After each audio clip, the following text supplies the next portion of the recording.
નમસ્કાર. ચાલો આજે એક એવા વિષય પર વાત કરીએ જેના વિશે ખુલીને વાત કરતા ઘણા લોકો ખચકાય છે, પણ એ આપણા સ્વાસ્થ્ય અને જીવનને સમજવા માટે એટલો જ જરૂરી છે. હા, આજે આપણે પુરુષ પ્રજનન તંત્રને એકદમ સરળ રીતે સમજવાના છીએ. તો આપણી આજની સફર કેવી રહેશે? સૌથી પહેલાં તો આ વિષય સાથે જોડાયેલા સંકોચને તોડીશું. પછી પ્રજનનની 2 રીતો જોઈશું. પુરુષ શરીરરચનાને સમજીશું. શુક્રકોષની આખી સફરને ટ્રેક કરીશું. અને છેલ્લે એ જાણીશું કે આ બધું જ જ્ઞાન આપણા માટે શા માટે આટલું મહત્વનું છે. તો ચાલો શરૂઆત કરીએ અને સૌથી પહેલાં એ દિવાલને તોડીએ જે આ વિષયની આસપાસ ઊભી થયેલી છે. ક્યારેય વિચાર્યું છે કે જે વિષય ખુદ જીવનના સર્જન સાથે જોડાયેલો છે એના વિશે વાત કરવામાં આટલો સંકોચ કેમ? સ્કૂલોમાં પણ જુઓ, આ ચેપ્ટર આવે એટલે એક અજીબ પ્રકારની શાંતિ છવાઈ જાય છે, નહીં? હકીકતમાં પોતાના શરીરને સમજવું એ તો જીવનની સૌથી પાયાની અને જરૂરી વાત છે. અને એક વાત ચોક્કસ છે, આ માહિતી માત્ર પરીક્ષામાં માર્ક્સ લાવવા માટે નથી. ના, આ જ્ઞાન તો આપણા પોતાના સ્વાસ્થ્ય, આપણી સુખાકારી સાથે સીધું જોડાયેલું છે. આ એક ખૂબ જ મહત્વનો ભાગ છે. ચાલો હવે થોડું બાયોલોજીમાં ઊંડા ઉતરીએ અને સમજીએ કે જીવનની પ્રક્રિયા આગળ કેવી રીતે વધે છે. એટલે કે પ્રજનન કેવી રીતે થાય છે. જુઓ, કુદરતમાં પ્રજનનની મુખ્યત્વે 2 રીતો છે. એક છે અલિંગી પ્રજનન, જેમાં કોઈ પાર્ટનરની જરૂર નથી, એક જ જીવમાંથી બીજો જીવ બને છે, દાખલા તરીકે અમીબા. અને બીજી છે લિંગી પ્રજનન, જેમાં 2 પિતૃઓ સામેલ હોય છે. આનાથી શું થાય?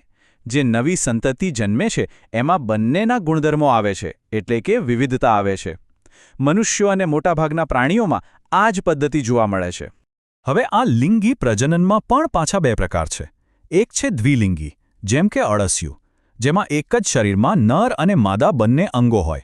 અને બીજું છે એકલિંગી, જેમ કે મનુષ્યો, જ્યાં કાં તો નર અથવા તો માદા પ્રજનન તંત્ર હોય છે. અને બસ, આજે આપણે આ જ એકલિંગી સજીવમાં પુરુષ પ્રજનન તંત્ર પર આપણું ધ્યાન કેન્દ્રિત કરવાના છીએ. તો ચાલો હવે આપણે આ વિષયના હાર્દમાં જઈએ. પુરુષ શરીર રચનાના એ મુખ્ય ભાગોને મળીએ. એ કયા કયા છે અને તેમનું કામ શું છે? સમજો કે આપણે એક અત્યંત મહત્વપૂર્ણ ફેક્ટરીની ટૂર પર નીકળ્યા છીએ. આ ફેક્ટરીનું સૌથી મુખ્ય મશીન અથવા કહીએ કે મુખ્ય અંગ છે શુક્રપિંડ. બધી જ પ્રક્રિયાની શરૂઆત અહીંથી જ થાય છે. મનુષ્યોમાં 2 શુક્રપિંડ હોય છે, જે વૃષણ કોથળી નામની એક કોથળીમાં સુરક્ષિત રહે છે. હવે એક ખૂબ જ રસપ્રદ વાત, શુક્રકોષો બનવા માટે એકદમ ચોક્કસ તાપમાનની જરૂર પડે છે. અને આ તાપમાન શરીરના સામાન્ય તાપમાન, જે લગભગ 37 ડિગ્રી સેલ્સિયસ હોય, તેના કરતાં થોડું ઓછું હોવું જોઈએ, લગભગ 34થી 35 ડિગ્રી સેલ્સિયસ. હવે સમજાયો કે શુક્રપિંડ શરીરની મુખ્ય કેવિટીની બહાર કેમ આવેલા હોય છે? આ એક કુદરતી એર કન્ડિશનિંગ સિસ્ટમ જેવું છે. ઓકે, તો મુખ્ય મશીન તો જોઈ લીધું, પણ કોઈ પણ ફેક્ટરી પાઇપલાઇન અને સપોર્ટ ડિપાર્ટમેન્ટ વગર ચાલે? ના ચાલે. બસ અહીં પણ એવું જ છે. શુક્રવાહિની એ પાઇપલાઇન છે જે શુક્રકોષોને ટ્રાન્સપોર્ટ કરે છે. અને રસ્તામાં શુક્રાશય અને પ્રોસ્ટેટ જેવી ગ્રંથિઓ આવે છે, જે શુક્રકોષો માટે ખાવા પીવાની વ્યવસ્થા કરે છે, એટલે કે પોષક પ્રવાહી ઉમેરે છે. ચાલો, હવે આપણે બધા મુખ્ય ખેલાડીઓને મળી લીધા છે. તો હવે સમય છે મુખ્ય ઘટનાને જોવાનો. ચાલો એક શુક્રકોષની શરૂઆતથી લઈને તેના મિશન સુધીની આખી સફરને સ્ટેપ બાય સ્ટેપ જોઈએ. પણ આ સફર શરૂ કરીએ એ પહેલાં એક ખૂબ જ મહત્વની વાત સ્પષ્ટ કરવી જરૂરી છે. ઘણા લોકો શુક્રકોષ અને વીર્યને એક જ માને છે, પણ એવું બિલકુલ નથી. બંને અલગ અલગ વસ્તુઓ છે. તો તફાવત શું છે? સમજો કે શુક્રકોષો એ પેસેન્જર્સ છે અને વીર્ય એ બસ છે, જેમાં એ પેસેન્જર્સ મુસાફરી કરે છે. વીર્ય એ પ્રવાહી છે જે શુક્રકોષોને પોષણ આપે છે, રક્ષણ આપે છે અને આગળ વધવામાં મદદ કરે છે. તો આ આખી મુસાફરી કેવી રીતે થાય છે? એના 4 મુખ્ય સ્ટેપ્સ છે. સ્ટેપ 1, ઉત્પાદન. શુક્રપિંડમાં લાખોની સંખ્યામાં શુક્રકોષો બને છે.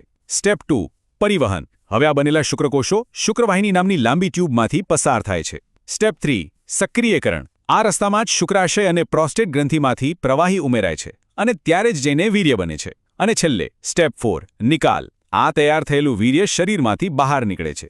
જોયું? આ કોઈ એક અંગનું કામ નથી, આ તો એક પરફેક્ટ ટીમવર્ક છે. તો આપણે આખી ફેક્ટરી જોઈ, પ્રોડક્ટ બનતા જોયું, તેની સફર પણ જોઈ. પણ આ બધું જાણવું શા માટે આટલું જરૂરી છે? ચાલો હવે આ ચર્ચાના સૌથી મહત્વના પડાવ પર પહોંચીએ. કારણ કે પોતાના શરીરને જાણવું એ માત્ર બાયોલોજીનો એક ટોપિક નથી. આ જ્ઞાન આપણા જીવનનું એક અભિન્ન અંગ છે. જ્યારે આપણે આપણા શરીરની રચના અને કાર્યને સમજીએ છીએ ત્યારે જ આપણે આપણા સ્વાસ્થ્ય વિશે વધુ સારા અને જાણકાર નિર્ણયો લઈ શકીએ છીએ. અને અંતે એક સવાલ જે વિચારવા જેવો છે. એવી કઈ સૌથી અગત્યની બાબત છે જે આપણે આપણા જ શરીર વિશે શીખવાનું કે શીખવવાનું ચૂકી જઈએ છીએ? આના પર મનન કરવું એ માત્ર શૈક્ષણિક નહીં પણ સામાજિક રીતે પણ ખૂબ જ જરૂરી છે.